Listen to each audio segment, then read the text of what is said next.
안녕하십니까, 미제 목사입니다. 네. 지난 시간에 동방박사 얘기를 했죠. 이번에는 동방박사를 모시고 온 그 별에 대한 얘기를 해볼게요. 이게 뭐 성탄절 관련된 영화나 만화 이런 걸 보면은 동방박사 가는데 이제 그 초신성이 빡 폭발을 해서 엄청나게 밝은 빛을 쫙 쏴주고, 그래서 이제 그 동방박사의 그 별을 보고 알았잖아요. 근데 그거는 아니에요. 왜냐면 일단 그 예수님 태어나실 당시에 초신성이 있었다는 역사 기록이 전무해요. 전혀 없어요.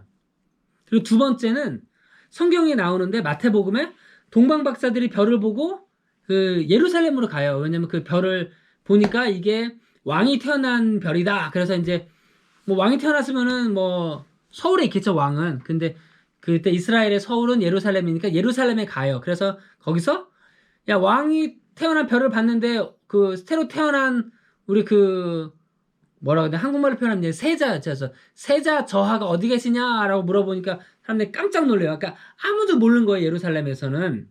근데 만약에 이게 초신성이었으면 모를 수가 없죠. 너무 다르게 쫙 보이는데.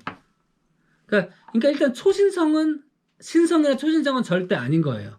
왜냐면 역사에 아까 말했지만 다른 초신성은 기록이 있거든요. 어떤 그 큰 초신성 기록은 막 서양, 동양, 한국, 중국 뭐 이런 데서 온 곳에 동일한 기록이 다 있어요. 너무 밝으니까 놓칠 수가 없는 거죠.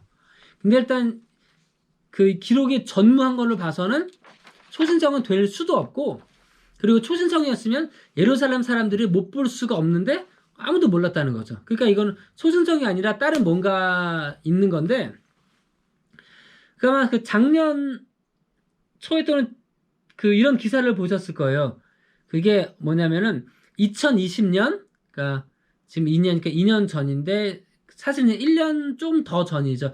2020년 12월 21일 날 그 뉴스에 막 났는데 크리스마스 스타, 성탄절의 별이 나타났다라고 해요. 근데 그게 뭐냐면은 주피터하고 세런, 그 목성하고 토성이 이게 딱 겹쳐진 거예요. 같이. 그러니까 정확히 딱 한 점으로 겹쳐진 건 아니고 거의 이제 만나다시피 했는데, 제가 찍어놓은 사진 있긴 한데 뭐 사진기가 안 좋아서 제대로 찍히진 않았어요. 근데 그렇게 만났는데 그거 갖다가 이제 그 크리스마스 스타라고 불렀고, 그 기사에는 800년 만에 그 목성과 토성이 처음으로 만났다고 그랬어요. 그러니까 되게 희귀한 일인 거죠. 근데 이제 그 800년 만에 만난 지를 어떻게 아냐 그러면은 그 시뮬레이션 프로그램이 있어요. 그게 이제 그 싼 것도 있고 비싼 것도 있고 그런데, 싼 거는 이제 좀 최근 거는 이제 정확하게 맞아 떨어지는데, 좀만 시간이 거슬러 올라가거나 좀 더 미래로 좀 멀리 가면은 정확하지 않다고 하더라고요. 근데 이제 꽤 비싼 프로그램이 있는데 제가 이제 그걸 써보지는 못하고, 그러니까 인터넷으로 그걸 하는 것만 보고 했는데, 그 프로그램을 돌려서 이제 그 프로그램을 돌릴 때 이제 그 몇 년, 몇 월, 며칠 그런 날짜랑 시간, 그리고 장소, 지구의 어느 장소, 뭐 서울이냐, 런던이냐, 바그다드냐, 뭐 그런 거 정해 놓으면은 거기서 밤하늘이 어떻게 보이는지, 거기서 별과 달과 해의 그런 모양과 움직임이 어떻게 되는지를 이제 그 딱 보여주는데, 그거를 돌리면은 그 예수님이 태어날 그 당시에 그 별 4개가 만나요. 그러니까 별 지금 주피터하고 세턴만 만나는 것도 지금 800년 만에 처음인데, 별 4개가 만나는 건 얼마나 더 희귀하겠어요. 그 4개가 만나는 게 뭐냐면은 주피터 목성과 세런 토성, 그리고 베너스 금성, 게다가 그 고정된 별 있죠. 그 리오, 그 사자 자리에 그 레귤러스라는 별이 있어요. 그 별 그 4개가 한꺼번에 만나요. 근데 이게 그 일반 사람들이 이제 그게 별을, 저도 이제 별을 막 쳐다봐도 모르죠. 저 별이 무슨 별인지. 뭐 물론 이제 몇 개 엄청 큰 거 뭐 그 뭐 금성이나 뭐 목성, 토성 그 정도는 알지만 다른 것들은 전혀 제가 모르는데, 뭐 옛날에도 사람들도 마찬가지였을 거예요. 맨날 뭐 밤새 일하고, 그러니까 별 보기 운동하면서 뭐 새벽부터 밤늦게까지 일하고, 그래도 밤하늘은 봐도 이게 별이 이런지 저런지 뭐 어떻게 되는지 잘 모르는데, 이런 아까 지난번에 말했던 메거스, 그 사람들이 이제 그 목사이면서 그 과학자죠. 그리고 천체 연구하는 천문학자이죠. 그 천문학과 그때는 이제 그 점성술이 하나였으니까 점성술도 하고 그러는데, 그러니까 그 사람들은 맨날 그걸 별 관측하는 게 일이니까 맨날 관측을 하니까 안 거죠. 하다가 네 개가 한꺼번에 따라락 붙어버린 거죠. 근데 그 점성술, 근데 요즘의 점성술은 모르겠는데, 제가 이제 그 이런 기독교 그 스칼러들이 써놓은 이제 옛날 그 책 보면은 그 고대 바빌론의 점성술 그쪽 책에 따르면은 그 주피터는 목성은 왕을 의미한대. 왕이나 황제. 물론 굉장히 밝은 별이니까 뭐 그러겠죠. 그리고 그 비너스 금성은 fertility는 이제 그 출생 또는 다산 뭐 그런 거니까 의미한대요. 그러니까 이제 주피터하고 비너스가 합쳐졌으면 왕이 태어났다는 의미이고요. 그 다음에 세턴은 그 토성은 그 아버지라는 의미도 있고 그 보호자 또는 그리고 구해주는 사람이라는 의미가 있대요.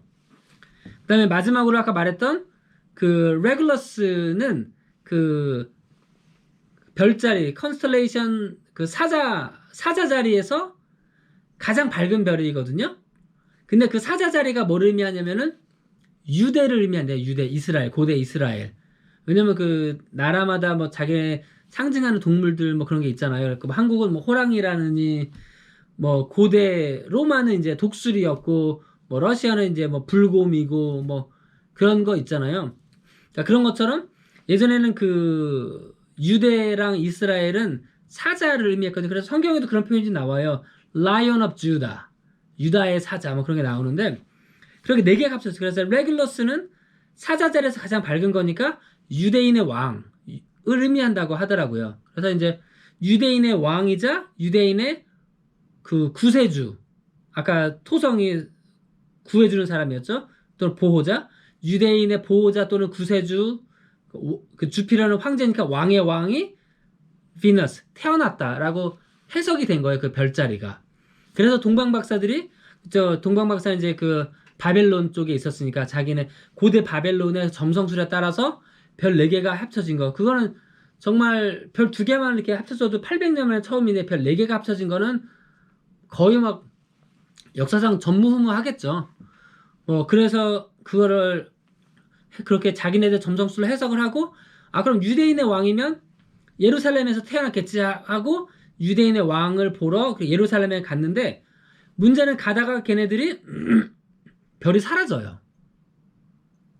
그리고 예루살렘을 때 가서, 그래서 걔네들이 그 별 따라 계속 간 게 아니라 예루살렘으로 간 거예요. 별이 사라져서. 근데 그 아까 말했던 그 프로그램에 따르면은 그 별이 그렇게 4개가 합쳐졌다가 이렇게 좀 뭐 이렇게 합쳐졌겠죠? 그다가 다시 이렇게 흩어져요.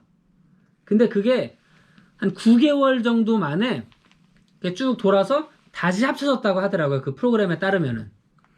그래서 그 성경에도 나와요. 그 별이 사라졌다가 자기네들이 보았던 그 별이 다시 나타났다라고 해서 그 별을 다시 따라가요. 그래서 베들레헴에 베들레헴에 있다고 얘기했으니까 베들레헴에 가는데 어쨌든 그 별을 보고 따라가서 예수님을 발견하게 되죠. 근데 이제 제가 확실히 그 정확히 해석을 모르겠는데, 이게 그 고대의 언어니까 성경도 그 별이 멈췄다고 그러는데 그게 정확히 어떤 의미인지는 제가 잘 모르겠어요. 그러니까 가다가 별이 집 위에 멈춰서 걔네들 그 집에 들어갔다고 하는데, 예를 들면 그 별이 합쳐졌다가 다시 어떻게 이제 그 별주 운동에 따라서 이렇게 쭉 가야 되는데 화성도 이렇게 막 뒤로 뒷바퀴질 치고 하잖아요. 그러니까 좀 그런 거를 하면서 멈춰 있었나? 아니면 뭐 다른 어떤 의미가 있을 텐데, 하여튼 그래서 별이 그렇게 사라졌다가 9개월 만에 나타나는데, 그런 프로그램 돌린 결과하고 성경에 써 있는 내용이 거의 맞아 떨어져요. 그래서 동방박사들은 예수님이 태어나고 나서 9개월에서 그 1년 사이에 베들레헴에 도착해서 그 걸어다니는 아기 예수님을 본 걸로 생각이 되죠. 만약에 얘네들이 그 9개월 만에 예수님을 만났다 그러면 그게 맞는 게, 그 당시에 여행은 되게 어렵거든요. 그 메자이들이, 그 동방박사들이 바그다드에서 출발해서 예루살렘에 왔는데 이게 직선으로 못 가요. 가운데가 사막이 있고, 그래서 그 얘들이 북쪽으로 한참 다마스커스까지 올라갔다가 내려와야 돼요. 그래서 이거를 그때 도보 여행을 한다 그러면은 거의 9개월에서 10개월, 빨라야 9개월, 보통 11개월 가까이 걸린다고 하거든요. 그리고 이 사막 때문에 옛날에 이제 바벨론이나 아시리아가 그 이스라엘 고대 유대를 침공할 때도 군대가 이렇게 안 오고 그 큰 군대도 다 북쪽으로 올라갔다 이렇게 내려와요. 그리고 그 전쟁에서 다 져갖고 이스라엘의 유다가 멸망하고 그 엑사일 이제 끌려가잖아요. 그거 할 때도 이렇게 안 가고 예루살렘에서 다마스커스까지 올라갔다가 다마스커스에서 바빌론으로 내려가게 되죠. 그래서 그런 그 거리랑 별이 나타났다가 사라졌다가 다시 나타나는 거랑 그런 것들이 그 성경하고 딱딱딱 맞아 떨어져요. 그래서 오늘 드리고 싶은 말은 이게 일단 예수님이 나타난 그 동방박사의 별이 신성이나 초신성, 노바, 슈퍼노바가 아니라 이렇게 그 별 4개가 합쳐졌다는 거. 그리고 그 별 4개가 고대 바빌론의 점성술에 따르면은 유대인의 왕, 이자 보호자, 구세주, 그 왕 중의 왕이 태어났다라는 의미라는 거. 그렇게 말씀을 드리고 오늘 영상을 마치겠습니다. 다음에 또 다른 영상으로 찾아뵙도록 하겠습니다. 미제 목사였습니다.